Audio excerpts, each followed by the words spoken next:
binigyan pala ako guys ng dalawang mangga. Kaya yan, binalatan ko na siya. Kaya for today's video guys is magmumukbang muna tayo ng mangga. So may sawsawan na ako dyan guys. Toyo yan, tapos nilagyan ko siya ng asukal. So yan, tikman na natin yung mangga. So mangga pala ito guys is kalabaw mangga. Carabao ba yun? Basta gano'n na guys, Carabao mangga. O kalabaw, gano'n. May sausaw na nga natin guys sa toyo. Tikman na natin. So yun guys, ang ano niya, maasim-asim na matamis. Ayan. Kaya yung itsura ko nga dyan, hindi na mapinta.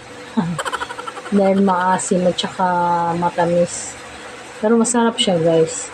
Sausaw sa toyo na may suka. Ayan, kaya binalatan ko siya guys ng kasi nga yung balat hindi man pwede kainin kasi makunat. Pa siya nung isang araw pa siya kinuha. Kaya hindi pwedeng kainin ng mangga. Binigay nga lang sa akin ng kaibigan ko, pumunta pa siya ng bubong para sungkitin yung mangga. Tapos nangingi nga lang ako. Tapos binigay niya sa akin kahapon. So yan, kinain ko na at tatakam na ako ng mangga. So yan guys, buto na lang pala yung na tira. Kaya masarap siya. Pero pwede rin yun guys, yung mangga ihalo sa natin. Sinigang na, kahit anong sinigang basta pwede siya. Sinigang na mangga. Sa baboy, ganyan, isda, yung manok, pwede rin siya. Pero hindi ko pa siya na-try, pero alam ko pwede siya. Pwede siyang gamitin.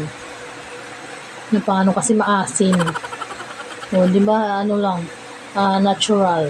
Natural yung niya, asim niya. So, yan nga guys, naubos ko na yung hiniwa ko buto na lang ang natira. Ayan. Susimutin natin to guys at saka pinangarapan kasi itong sungkitin sa bubong. Ayan. Kaya ingat tayo guys. Ayan, simutin ko lang to guys. At sayang naman masarap. Kaso lang dalawa nga lang binigay sa akin. Pero ang sarap niya guys. Fairness. Pero bibili din ako ng mangga. Yung Indian mango kasi ting mangga kasi ngayon guys. So try natin bumili sa palengke. Pero meron din naman dito sa amin nagtitinda ng mangga kasi lang tinda. May mga puno din naman dito. Hindi pa pa siya.